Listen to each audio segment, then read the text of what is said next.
어렸을 적 부모님과 밥을 먹으면 항상 궁금한 것이 있었습니다. 어머니나 아버지는 항상 물에 밥을 말아 드셨는데 이유를 물어봐도 밥이 술술 들어가서 그렇다는 말만 되풀이하셨죠. 당시에 한 번씩 별미로 먹었던 라면도 그랬습니다. 당신들은 국수가 좋다면서 라면은 자식들에게만 줬습니다. 닭장에서 얻은 귀한 달걀도 자식들만 먹였죠. 그때의 음식은 흑백 기억으로 남아 가끔 그때를 추억할 때가 있습니다. 베이비붐 세대의 고난은 부모 세대의 가난을 빼닮았습니다. 매스컴에서는 인생 이모작을 이야기하지만 평탄한 일모작을 한 사람도 많지 않습니다. 노후 준비라는 말을 몰라서 준비를 안 한 것이 아닙니다. 제 몸 하나 돌볼 겨를도 없이 부모 부양하고 자식 건사해온 그 세월 속에 노후 대비란 틈새 찾기가 쉽지 않습니다. 그러다 보니 눈앞에 은퇴를 앞뒀거나 이미 은퇴한 세대들은 앞으로의 20년을 위해 다시 자격증을 준비하고 일자리를 알아봐야만 합니다.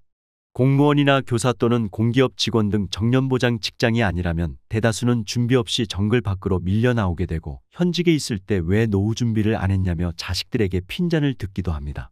결국 길어진 노년을 위해 퇴직금으로 사업에 나서는 베이비붐 세대. 마땅히 일자리를 찾지 못하니 빚을 내면서까지 자영업에 몰립니다.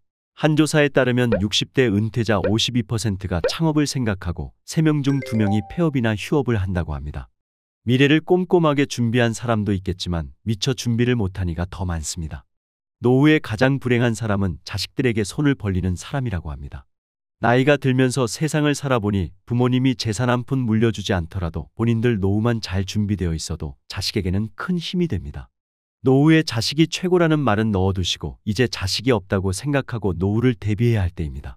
오늘은 노후에 자식들에게 짐이 되지 않기 위해 준비해야 할 3가지 자립에 대해 이야기해 보려고 합니다. 첫째는 육체적 자립입니다. 육체적으로 스스로 자립하지 못하면 죽는 날까지 자식들에게 무거운 짐이 되어 자식들을 힘들게 할 수밖에 없습니다.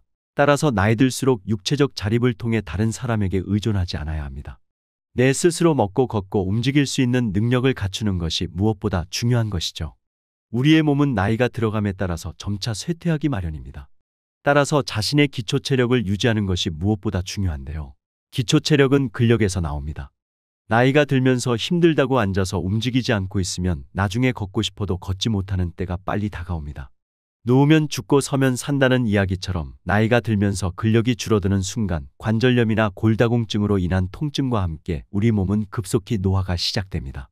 하체가 조금씩 가늘어지면서 다리에 힘이 풀리고 걷는 것이 힘들어지는 것입니다. 다리와 팔에 힘이 없어지면 일상생활을 정상적으로 할 수 없게 됩니다. 그래서 집에서 기초적인 운동을 실천하여 기초 체력을 유지하는 것이 중요합니다. 집에서 간단히 할 수 있는 운동으로는 양발 부딪히기, 양발 자전거 타기, 윗몸 일으키기, 양손 악력기, 아령운동 등이 있으며 의자에 앉아서 하는 운동으로는 양다리 들어올리기가 있는데요. 특히 양다리 들어올리기는 관절염이 있는 분들은 하루에 30분씩 꼭 하시기 바랍니다.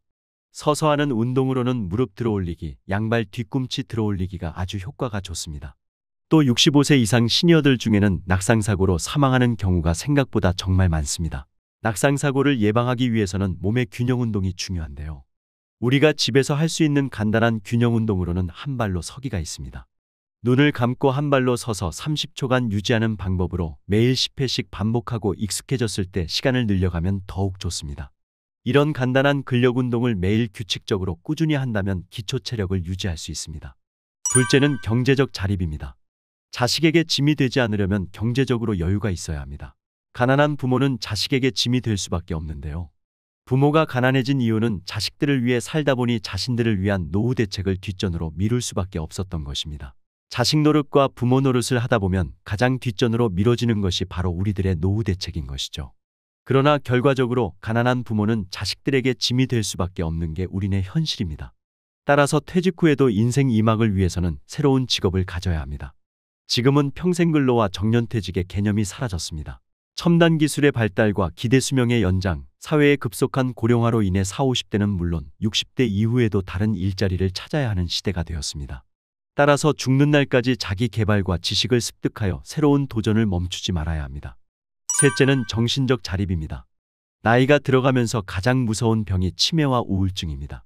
지금까지 음식을 드실 때 물과 함께 먹거나 국에 대충 말아 먹는 습관이 있었던 분들이라면 이제부터는 음식을 꼭꼭 씹는 습관을 들이시는 것이 좋겠습니다. 음식을 꼭꼭 씹으면 뇌의 혈류량이 증가되어 뇌를 활성화시켜 꼭꼭 씹어먹는 습관만으로도 치매를 예방하는 효과가 있기 때문인데요. 또한 뇌신경을 자극하는 손이나 안면 근육 운동을 꾸준히 하고 복지관이나 경로당에 가서 여러 사람들을 만나고 친구를 사귀면 치매 예방에 도움이 됩니다. 뇌는 새로운 자극을 줄수록 뇌가 활성화되면서 치매가 예방됩니다. 치매를 예방하기 위한 6가지 수칙으로는 1. 매일 일기를 써라. 2. 새로운 것을 배워라. 3. 신선한 과일과 채소, 생선 위주의 건강한 식사를 해라. 4. 일주일에 3회 이상 규칙적으로 운동해라. 5. 친구들과 자주 만나라. 6. 항상 긍정적으로 웃어라가 있습니다. 또 나이가 들면서 정신적으로 자립하는 데 방해가 되는 것이 바로 우울증입니다. 우울증은 치매의 원인이고 증상이 지속되면 치매로 진행될 가능성이 높습니다. 따라서 우울증에 걸리지 않기 위해서는 매사에 긍정적인 마음으로 스트레스를 해소하고 혼자 있지 마시고 여러 사람들과 자주 어울리면서 즐겁게 사는 것이 좋습니다. 부정적인 생각은 버리시고 하루하루를 즐겁게 사는 것이 정신적 자립입니다. 한국 사회에서는 오랫동안 가족이 부모님의 간병을 대신해 왔습니다. 늙어서 돈도 못 벌고 아프면 남는 건 가족밖에 없다는 인식이 강하게 자리 잡고 있는데요. 그러나 이제는 세상이 많이 변했습니다. 한 친구가 치매 걸린 어머니를 모셨는데 일을 하면서도 24시간 걱정으로 꽉 차 있다 보니 형제들 관계까지 안 좋게 되었다고 합니다. 형제라는 것도 결국은 인간관계 중에 하나이며 서로 사는 게 어려우면 집만 되고 냉정하게 돌아서고 가뜩이나 없는 집 형제는 부부의 다툼만을 만들게 되는 것이 요즘의 현실인 것 같습니다. 그러다 큰누이의 제안으로 어머니를 요양원으로 모셨는데 오히려 요양원으로 모시고 나니 형제들 관계가 더 좋아졌다고 합니다. 형제들은 어머니를 모시고 있던 동생에 대한 미안함이 덜어졌다고 얘기를 했다고 합니다. 자식들도 이런데 하물며 사위나 며느리는 어떻겠습니까? 어떻게 하면 늙어서도 자식에게 짐이 되지 않을 수 있을까 하는 것은 아마도 대부분의 노년층이 갖고 있는 공통적인 고민일 것입니다. 젊을 때 열심히 뒷바라지해서 키운 자녀들이지만 장성한 자녀는 또 다른 독립적인 성인이 되어 부모의 곁을 떠납니다. 늙어가는 내가 자식에게 짐이 되지 않기 위해서는 육체적 정신적인 문제와 경제적인 문제를 해결해야 합니다.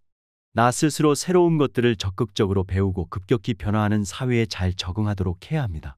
하지만 이 모든 사항이 녹록지는 않습니다. 나이가 드니 우선 에너지와 생동감이 사라져가고 상황 판단력도 예전 같지 않습니다.